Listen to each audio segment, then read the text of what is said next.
একাত্তরে এক আশ্চর্য সময় নেমে এসেছিল এদেশের বুকে। এ মাটির পরতে পরতে লেগে আছে সেই সময়ের চিহ্ন, ধুলোয় ঢাকা পড়লেও কখনো মুছে যাওয়ার নয়। সময়ের দাবি মেটাতে কত মানুষ কত রকম ভূমিকাই না পালন করেছিলেন সেদিন। তাদের মুক্তির সংগ্রাম মিলেছিল দেশে দেশে পরিচালিত মানবিক সংগ্রামের সাথে।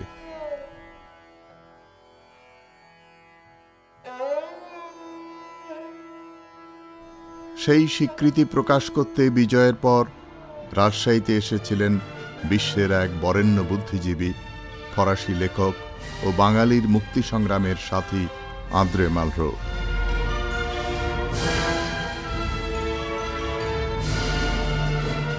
স্পেনের গৃহযুদ্ধে তিনি লড়েছিলেন ফ্যাসিবাদের বিরুদ্ধে বিমান যোদ্ধা হিসেবে। ৭১ ঘোষণা করেছিলেন বাংলাদেশের পক্ষে লড়বার প্রত্যয়। মুক্তিযুদ্ধের এক অনন্য ঘটনার রূপকার রাজশাহী বিশ্ববিদ্যালয়ের গণিত বিভাগের শিক্ষক মোহাম্মদ মুজিবুর রহমান। জন্ম ১৯২৮ সালে। ঢাকা বিশ্ববিদ্যালয় থেকে ১৯৫২ সালে ফলিত গণিতে এমএসসিতে প্রথম বিভাগে প্রথম স্থান অধিকার করেন। কাজ করেন বগুড়া ও কুমিল্লার কলেজে। পরে অধ্যয়ন করেন মেলবোর্ন বিশ্ববিদ্যালয়ে।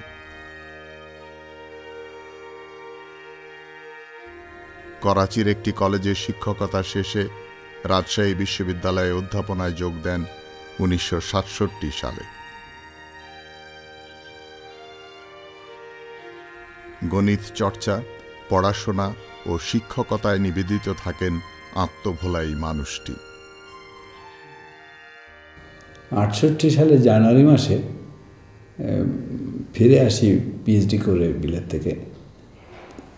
সেখানে যাওয়ার আগে উনি ডিপার্টমেন্টে ছিলেন না, এসে ওকে পেলাম। উনি তার কিছুদিন আগে যোগ দিয়েছিলেন। তো আমি দেখেছি উনি ধীর স্থির মানুষ ছিলেন, কথাবার্তা কম বলতেন। অন্যদের কাছে শুনেছি তখন যে উনি ছাত্র খুব ভালো ছিলেন এবং ফ্লুইড ডাইনামিক্স যে শাখাটা, সেই বিষয়ে উনি পড়াশুনো বিশেষভাবে করেছিলেন এবং সেই বিষয়ে উনি পড়াতেনও। তিনি গণিত বিভাগে এখানে যখন এলেন, আমরা যেটা দেখি যে তিনি আর সবার মতো ঠিক নন। ক্লাসে যান, ক্লাসে পড়িয়ে আসেন, ঠিক কারোর সঙ্গে যে একটা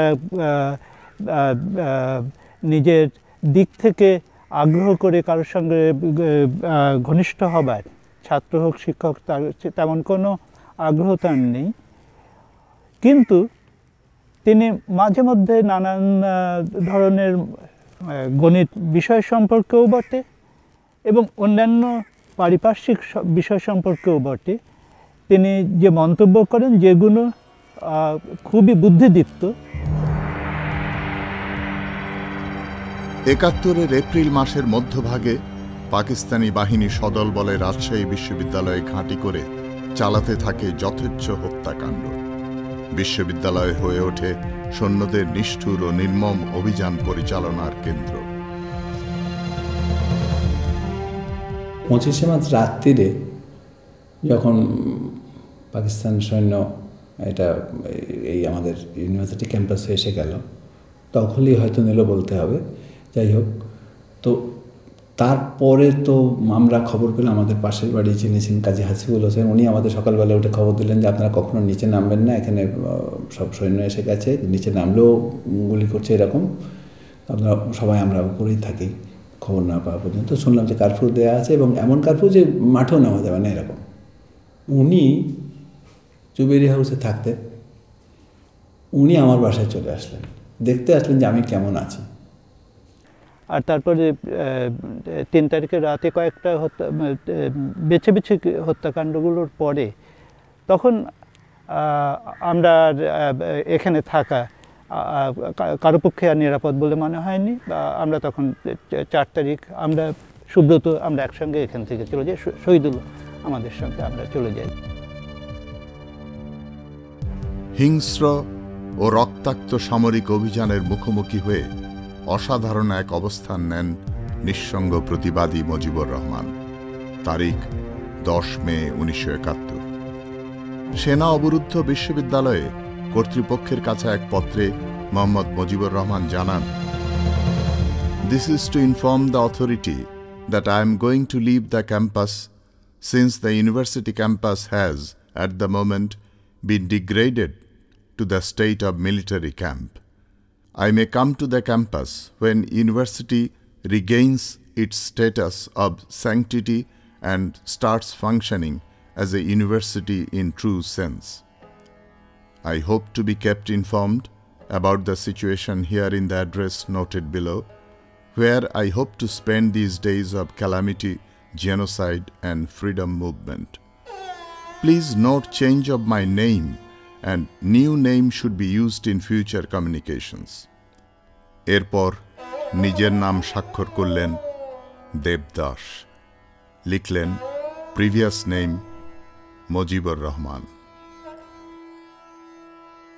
তার নামের অর্থ বোধহয় দেবদাসী হয়, মুজিবুর রহমান, যে আমি এই নামে আমি নিজেকে পরিচিত করছি। এই কথা আমি মনে মনে অনেকে হয়তো ভাবতে পারি, কিন্তু সেইটে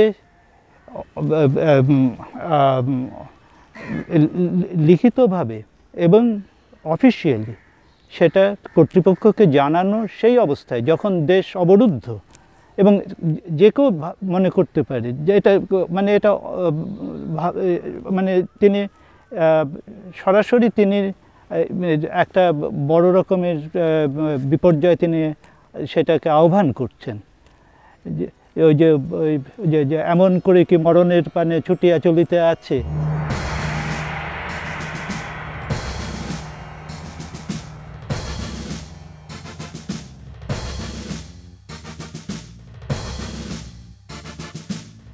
চিঠি দেওয়ার 2 দিন পর পাক বাহিনীর ক্যাপ্টেন এসে তাকে তুলে নিয়ে যায় সেনা ক্যাম্পে।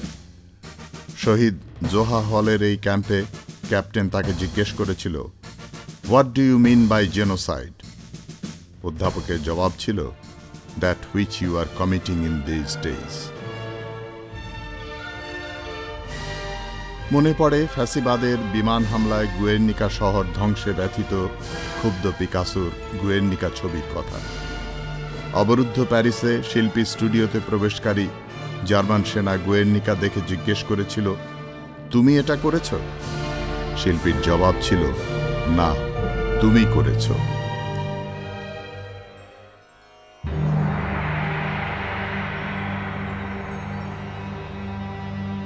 প্রচণ্ড আক্রোশ নিয়ে পাক বাহিনী বন্দী মুজিবুর রহমানের উপর অকথ্য অত্যাচার চালায়। রাজশাহী থেকে তাকে নেওয়া হয় নাটোর জেলে। সেখানে অব্যাহত থাকে পীড়ন, ভয়ঙ্কর সব অভিজ্ঞতার মুখোমুখি হন তিনি। অবশেষে সাধারণ ক্ষমার সুবাদে 5 সেপ্টেম্বর কারাগার থেকে তিনি মুক্তি পান।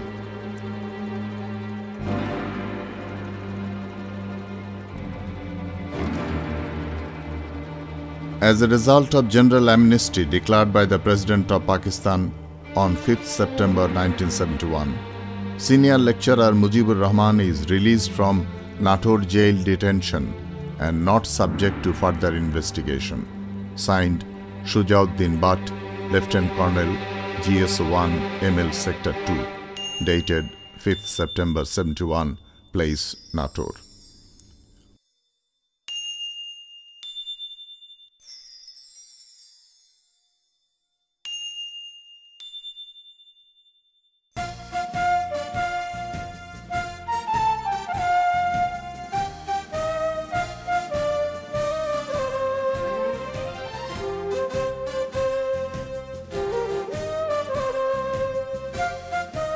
ডিসেম্বর মাসে স্বাধীন হল দেশ। মুজিবুর রহমান ফিরে এলেন রাজশাহী বিশ্ববিদ্যালয়ে। পাক বাহিনীর অত্যাচারে শরীর তার ভেঙে পড়লেও মন ভাঙেনি। বোধকরি কিছুটা বিপর্যস্ত, কিছুটা বা উদ্ভ্রান্ত, কিন্তু নীতির প্রশ্নে আগের মতোই অটল ও একা।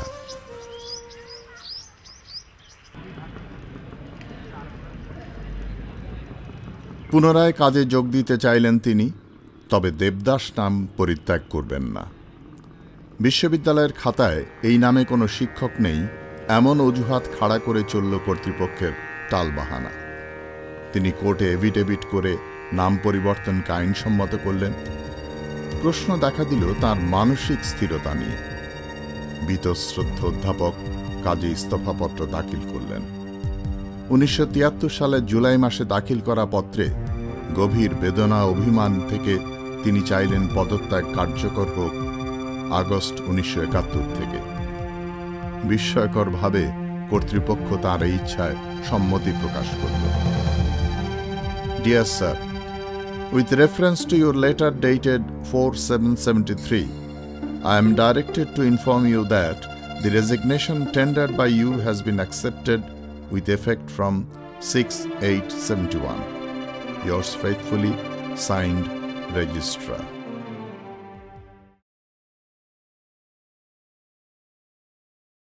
রাজশাহীর এক বোর্ডিংয়ে বেশ কিছুকাল ছিলেন দেবদাস। তারপর ফিরে গেলেন মহরুল গ্রামে, আশ্রয় নিলেন একান্ত নিজস্ব জীবনের গভীরে। ক্রমে ক্রমে হারিয়ে গেলেন বিশ্ববিদ্যালয় থেকে, তার পরিচিত মানুষের বৃত্ত থেকে। মহরুল গ্রামে কাটে দেবদাসের সময়, দিনের পর দিন, মাসের পর মাস, বছরের পর বছর। গ্রামের কাছে পাহাড়পুর বৌদ্ধবিহার, 10ম শতাব্দীর বাংলার জ্ঞান সাধনার ঐতিহ্যবহ স্থান। অদূরে পাগলা দেওয়ান বৌদ্ধভূমি, 20 শতকের বাংলায় সংঘটিত জাতি হত্যাযজ্ঞের নির্বাক সাক্ষী। স্মৃতি 71 থেকে তার সম্পর্কে পড়ে আমার কৌতূহল সৃষ্টি হয় তাকে দেখার জন্য। বিশেষ করে যখন জানলাম তার বাড়ি আমাদের এই জয়পুরহাট জেলায় মহরুল গ্রামে। একদিন বন্ধু নন্দকিশোর আগরওয়ালাকে সঙ্গে করে গেলাম এবং গিয়ে দেখেছি যে তিনি শীর্ণদেহের একজন মানুষ। তখন মনে হলো এমন একজন মানুষ কি করে এত অসম সাহসী একটি ভূমিকা পালন করতে পারেন। তিনি একাকী চলাফেরা করেন, থাকেন, কারোর সঙ্গে কথা বলতে পারেন না বা বলেন না। তার স্মৃতিটা সেভাবে কাজ করেন না বলে শুনেছি বাড়ির লোকজনের কাছে। তিনি চিরকুমার আত্মীয় সম্পর্কের এক নাতনি তার সর্বক্ষণের সঙ্গী, তার সঙ্গে টুকিটাকি দু একটা কথাবার্তা বলেন। এমনিতেই তার প্রতি আমার শ্রদ্ধা হয়েছিল তার সম্পর্কে পড়ে, কিন্তু তাকে দেখে, তার বর্তমান অবস্থা দেখে আমার শ্রদ্ধা অনেক বেড়ে গেল।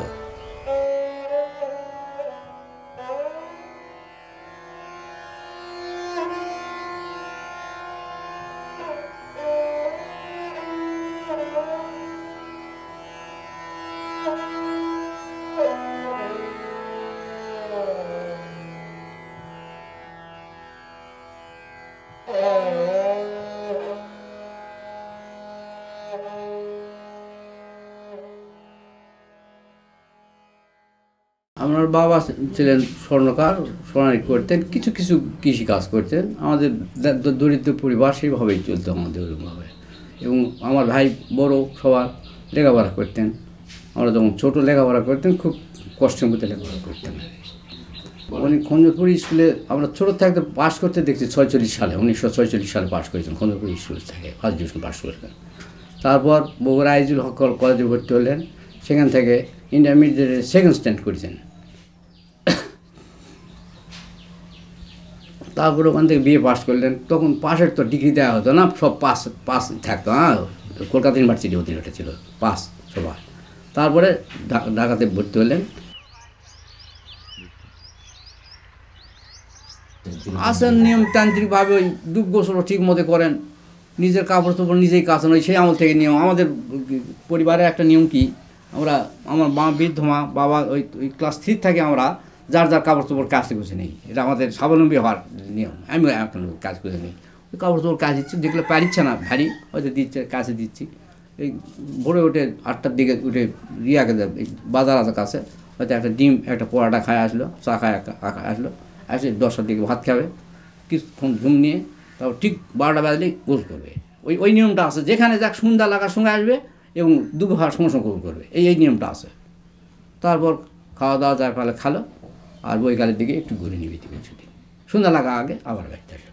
দুর্বল হয়ে যাচ্ছে, খেতে পারছে কম, বুঝতে পারছি, দুধ দিই, একটু দুধ বেশি করে খান, আধ পোয়া খান করে দুধ খায়, দুবার খান, আগাবেলা একবার খান, বৈকাল একবার খান, 1 পোয়া করে দুধ খান, কথা হয় না। এমনি কাতে সারাদিনে ওই যা ইচ্ছা মনে হয় তাই বলে, আর কিছু খায় ওই কুকুরে কিছু ভাত দিয়ে দিয়েছে, হয়তো খেতে হয়তো দিয়ে দিচ্ছে। আমাদের সংসারের উপর কিছুটা তিক্ততা ভাব মনে হয়, যেটা বিষ দিচ্ছে না কি দিচ্ছে, আমাকে মারি ফেলে না কি ঘরে, এরকম একটা তিক্ততা ভাব তার মধ্যে এখন আসে। সেটা প্রায় বছর 3 আগে থেকে ভয় করে। আবার আত্মীয় স্বজন জামাই আসলে হয়তো খাচ্ছে, জামাইয়ের সঙ্গে খাচ্ছে, আবার অন্য আত্মীয় স্বজন আসলে 2-4টা কথা জিজ্ঞাসা করছে, কিন্তু ওই সেই সুশৃঙ্খল কথা জিজ্ঞাসা করে না, বিভিন্ন বিশৃঙ্খল, কে এখানে মারা গেল, কেন মারা গেল, আরও মারা যাওয়ার সম্ভাবনা আছে, এই জিনিসটা ব্রেনে সবসময় অ্যাটাক করে।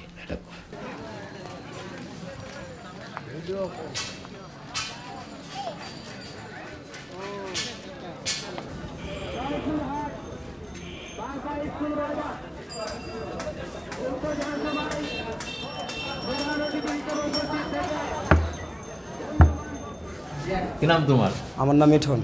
তোমার এখানে বুড়ো দাদু আসেন? হ্যাঁ, এখানে আসেন। কখন আসেন? সকালে। প্রত্যেকদিন আসেন? হ্যাঁ, প্রতিদিন আসেন। কি করেন এসে? এখানে এসে নাস্তা করে আর কি। কি নাস্তা করেন? সকালে 1টা করে ডিম, 2টা করে মিষ্টি। আর কতক্ষণ বসেন? এই মিনিট 10 মিনিট। তারপরে তোমার সঙ্গে কোনো কথা হয় না? কোনো কথা বলে না, খাওয়া দাওয়া শেষ করবে, খাওয়া শেষ করে বিল দিয়ে চলে যাবে।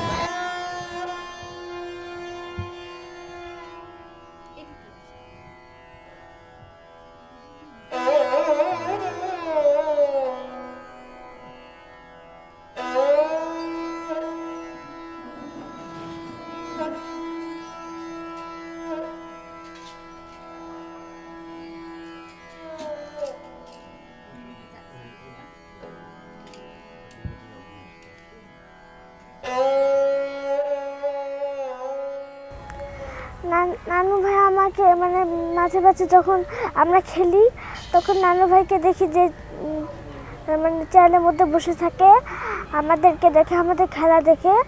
আমরা বাইরে খেলি আর নানু ভাই দেখে। নানু ভাইয়ের কাছে গেলে চকলেট দেয়, মানে ফল আপেল এগুলো দেয়।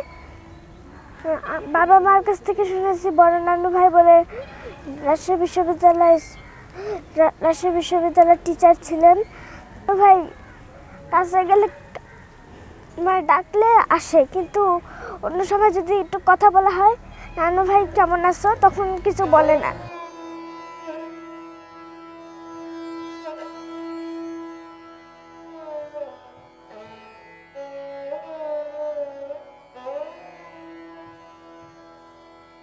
তো আমাদের 3 ভাই বোনের মধ্যে আমার ছোট ভাইয়ের সাথে তার মানে আলাপচারিতা বা আচরণ বন্ধুসুলভ ছিল। তা আমরা কথা বললে হয়তো অনেক সময় উত্তর দিতেন না এরকম। তো ছোটোবেলায় কোনো অঙ্ক না পারলে বা ইংরেজি কিছু না বুঝলে যদি বড় চাচাকে জিজ্ঞাসা করতাম, কোনো উত্তর দিতেন না আমাদের। তো আমার ছোটো ভাই যদি বলতো তো তার সাথে অনেক সময় শেয়ার করতেন, দেখতাম। তো যদি অঙ্কটা বই আর খাতাটা যদি দেখে আসতাম, একসময় যেয়ে দেখতাম অঙ্কটা করে রেখেছেন, কিন্তু সেই সময় আমাদের সাথে কোনো কথা বলতেন না এরকম। তো আমি বেশিরভাগ সময় ছোটোবেলা আমার দাদিমার কাছে থাকতাম, তো দেখতাম দাদিমা মাঝে মাঝে রাতে খুব কাঁদছেন বা নামাজে কাঁদছেন বা তাহাজ্জুদের নামাজ পড়ে তখন খুব কাঁদছেন, জিজ্ঞাসা করতাম।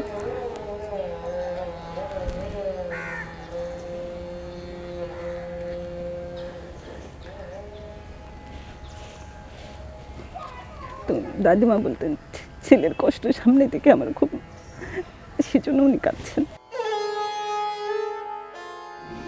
সেই কাজ তো 3টে একসঙ্গে শেষ হলো। রাজশাহী ইউনিভার্সিটিতে 80টা ইংলিশ তৈরি করা, ইসরায়েল থেকে ধর্ম প্রচারের কাজ শেষ করা, আর ভৈরব উর্বশী আর সাত দেবতার হাত করা দেওয়া, 3 কাজ একসঙ্গে শেষ হলো, রাজশাহীর কাজ শেষ হয়ে গেছে। অনেক সময় তাকে প্রশ্ন করতাম, কোনো কোনো ক্ষেত্রে উনি আমার প্রশ্নের জবাব দিতেন বা হয়তো উনি স্বতঃস্ফূর্তভাবে বলতেন, কোনো কোনো ক্ষেত্রে চুপ থাকতেন। তো যখন ধরে নিয়ে যায় তখন কর্নেল রিজভী নামে একজনের নাম বলতেন, যে তিনি তাকে জুবিলি হাউস থেকে ধরে নিয়ে গেছেন। ধরে নিয়ে যাওয়ার পরে এই কনসেন্ট্রেশন ক্যাম্পে তাকে দেওয়া হয়। সেখান থেকে নাটোরে তাকে নিয়ে যাওয়া হয়। নাটোর থেকে তিনি আমাকে এই বিষয়টা 2-3 দিন বলেছেন, যে নাটোর থেকে তাকে নিয়ে যাওয়া হয়েছিল রাজবাড়িতে। ওখানে উনি বলেন যে পাম গাছ আছে এরকম একটা জায়গায়, সেখানে তার সামনে কয়েকজনকে খুন করা হয়। সেখানে তিনি কোনো একটা ছোট্ট একটা কমেন্টস করেন, কমেন্টসটা আমার এই মুহূর্তে মনে নেই। তারপরে ওই যে পাক বাহিনী ছিল তারা বলে যে এই ধরনের লোকগুলোই সমস্যার সৃষ্টি করে, বলে তাকে আবার নিয়ে আসতে এসে আবার তাকে নির্যাতন করে। নির্যাতনের কাহিনিগুলো খুব বিক্ষিপ্তভাবে বলতে চান না সাধারণত। মাঝে মধ্যে বলেন যে তার চোখের নিচে সুচ দিয়ে রক্ত বের করা হতো, তারপরে হাত ডানা ভেঙে দেওয়ার চেষ্টা করা হতো। অনেক লোক মারল। সামান্য একটা হল, জোয়া হল, ওই হলে মানুষ মেরেছে। 4 দিকে ধরে আনে, ওই এক হলে 35,000 মানুষ মেরেছে। বিশ্ববিদ্যালয় ভাইস চ্যান্সেলর কইছিল আব্দুল বাড়ি, কয়জন ভাইস চ্যান্সেলর রাখে নিয়ে যায়, জোয়া হলে গুলি করে মেরে সারা এরকম খালি মেরে যাচ্ছে সমানে, চতুর্দিকে যত ভয় মেরে। ও নাম বলতে পারছো না, সেটা আবার গণহত্যার কথাও জানাচ্ছি, নাম খিতাবটার কথাও জানাচ্ছি। গণহত্যার কথাটা বুঝতে পেরেছে। আর্মিরা ধরে নিয়ে যায়, জিজ্ঞাসা করছে, ও কথা ইউনিভার্সিটি কেউ জিজ্ঞাসা করেনি যে নাম বদলানি কেন, কী সমাচার, কেউ জিজ্ঞেস করেনি। হ্যাঁ, সে কথা কেউ জিজ্ঞাসা করেনি। বরং একবার খাই রেজিস্ট্রার ডাকে নিয়ে বললো যে নাম বদলানোর কাগজটা আর গণহত্যার কথা করছে, ওই কাগজটা টিটা উঠে নেন। কেন, কী হলে ওতে খুব অসুবিধা আছে, তাছাড়া বেশি খেয়েছিল না আসলে। দীর্ঘ বিস্মৃতির পর 1997 সালে অধ্যাপক দেবদাসকে আবার খুঁজে বের করেন রাজশাহী বিশ্ববিদ্যালয়ের তখনকার ছাত্র, পরবর্তীকালে শিক্ষক হাসিবুল আলম। তো 1997 সালের কথা এটা। আমি তখন বিশ্ববিদ্যালয়ে দৈনিক আজকের কাগজের রাজশাহী বিশ্ববিদ্যালয়ের প্রতিনিধি। তো এই সময় আমিও বাধ্য হয়ে একসময় হল ছেড়ে আমাকে মেসে উঠতে হলো নিজের নিরাপত্তার কথা ভেবে। এবং সেখানেই বর্তমানে আমার শ্যালক মুস্তাফিজুর রহমান লিটন, তার সাথে আমার পরিচয় হয়। তো কথার ছলে তিনি একদিন বললেন যে আমার চাচা বিশ্ববিদ্যালয়ে শিক্ষকতা করতেন, উনি এখন বাড়িতে আছেন, স্মৃতিবিভ্রম, তাহলে তো নিশ্চয়ই সেই অধ্যাপক মুজিবুর রহমান সাহেবের কথাই উনি লিটন বলছে। তখন আমি তাকে চেপে বসলাম যে ঘটনাটা বলো। তখন তার কাছ থেকে আমি সব শুনে নিশ্চিত হলাম যে অধ্যাপক মুজিবুর রহমান দেবদাস তিনি এখনও জীবিত আছেন এবং জয়পুরহাটের মহরুল নামক গ্রামে তিনি অবস্থান করছেন। প্রথমবার আমেরিকায় যা ঠিক করলাম। আচ্ছা আচ্ছা। তো যাই দিলাম, কলেজের আরেকজনকে পাঠিয়ে দিলাম। আপনি কি বাঙালি দেখে আপনাকে পাঠিয়ে দিলেন? তারপরে ইংল্যান্ডে যা ঠিক করলাম, যা দিল না, ওখানে দিল না, না কলেজের আরেকজনকে পাঠিয়ে দিলাম। তারপরের বার অস্ট্রেলিয়া যা ঠিক হলো, কে করছে যে কলেজের মুখকে পাঠাই দেওয়া, রশিদ সাহেবকে পাঠাই দেওয়া। রশিদ সাহেবকে? হ্যাঁ। আচ্ছা। আর কে করছে না, দেখ মাথা এখন অনেকটা খারাপ হয়ে গিয়েছে, গিয়ে পড়াশোনা তো করতে পারবে না, তাই একটু বেড়ে আসো 2-4 মাস। তো প্রায় তাই বেড়ে আসার মতোই। তো আবার 2-3 দিন আগে আবার ওই মাথা খারাপ করা প্রাইম মিনিস্টার, পাকিস্তানের প্রাইম মিনিস্টার মোহাম্মদ আলী মারা গেল। কেমন হলো?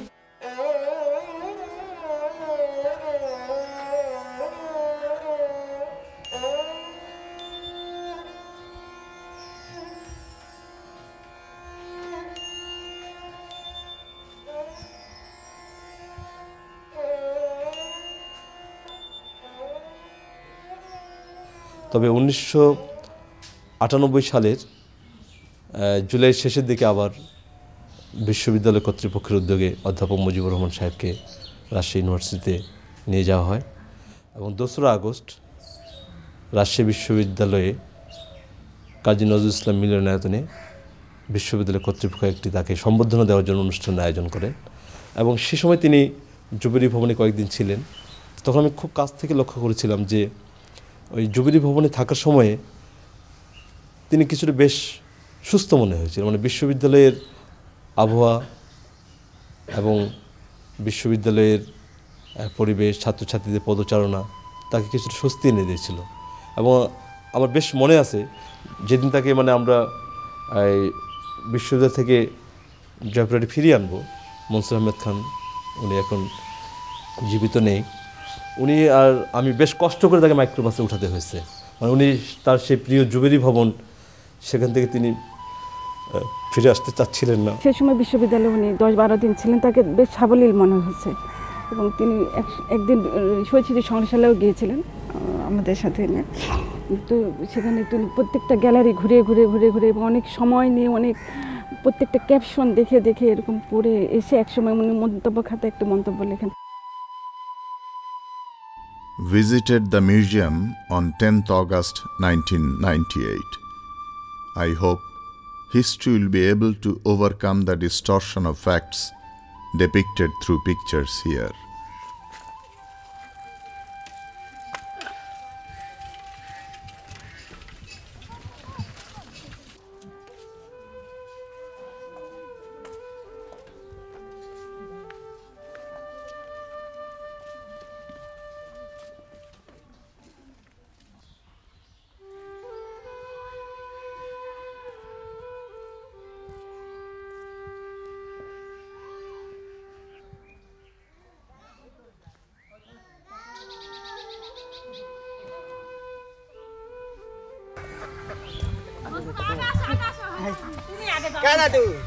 আজকে বাজার যায়নি? হ্যাঁ, ও ঠান্ডা খুবই আজকে। কুড়ি যাচ্ছে না, বাজার যাবেন? আজকে খবর পড়ছে দাদু? আজকে খবর পড়েনি আজকে? আজকে যে ইয়াকের খবরটা হলো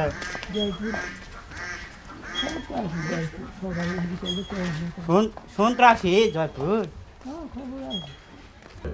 আমি বলবো উনি ভয়ানক একজন দুর্বোধ্য লোক, একটা অসাধারণ একজন মানুষ। আমি ভয়ানক শ্রদ্ধা করি ওকে, ভীষণ ভালোবাসি, এইটা বলতে পারি। কিন্তু আমি আগে ওকে চিনতে মানে বুঝতে পারার মতো আমাদের ক্ষমতা নেই। তো তখন মনে হতো যে তিনি মনে হয় একটা অবরুদ্ধ এলাকার মধ্যে আছেন, মানে সব কিছু থেকে নিজেকে গোপন করে রেখে নিজের যে আলাদা একটা ভুবন আছে তার মধ্যেও সীমাবদ্ধ রাখতে চেয়েছেন।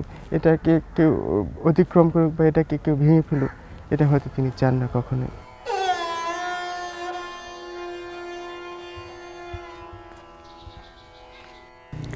আমাদের খুব কষ্ট লাগে আসলে। আমাদের এখন আর কিছু চাওয়ার নেই। আমার তার অবদান যদি রাষ্ট্রীয়ভাবে একটু সম্মান করা হয়,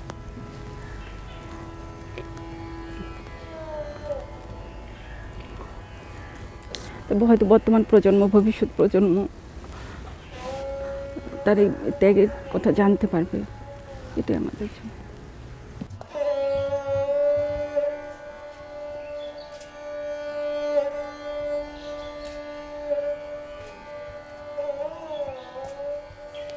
অধ্যাপক মুজিবুর রহমান দেবদাস তিনি হয়তো বিশ্ববিদ্যালয় থেকে সেরকমভাবে কিছু পাননি, রাষ্ট্রীয়ভাবে কিছু পাননি, কিন্তু আমাদের দেশের জন্য, আমাদের এই নতুন প্রজন্মের জন্য তার সে চিঠি, তার প্রতিবাদ, তার কারণে আজকে স্বাধীন বাংলাদেশে আমরা আজকে শ্বাস প্রশ্বাস নিতে পারছি, আমরা আজকে নির্ভয়ে স্বাধীনভাবে কথা বলতে পারছি। তার এই অবদান নিশ্চয়ই দেশ ও জাতি স্মরণ করবে।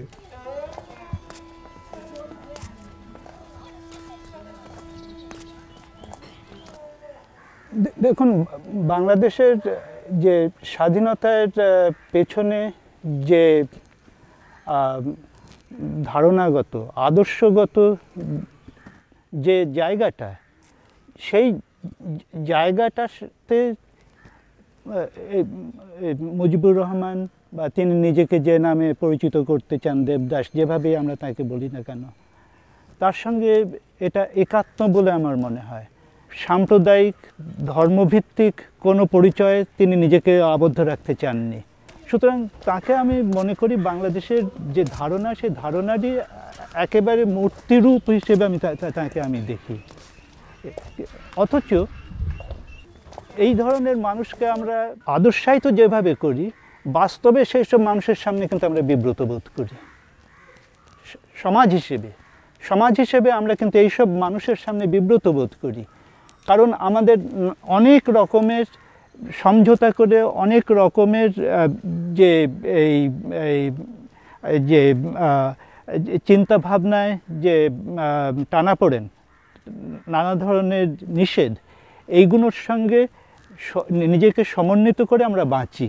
যখন একজন শুদ্ধ, একদম পরিশুদ্ধ একজন মানুষ বাংলাদেশের আদর্শটাকে নিজের ভেতরে ধরে আমার সামনে সেইভাবে আসছেন, তখন তাকে আমরা এইখানে তো আমার ক্ষোভের ভেতরে তাকে তো ফেলতে পারি না, এবং তার ফলে তিনি একজন আউটসাইডার হয়ে যান।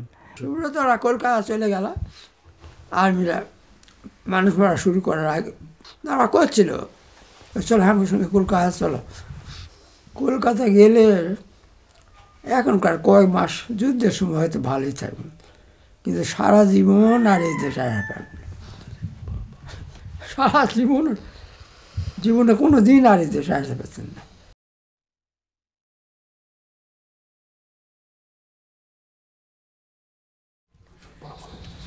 আমি কান পেতে রই, আমি কান পেতে রই, ও আমার আপন হৃদয় গহন দ্বারে বারে বারে কান পেতে রই।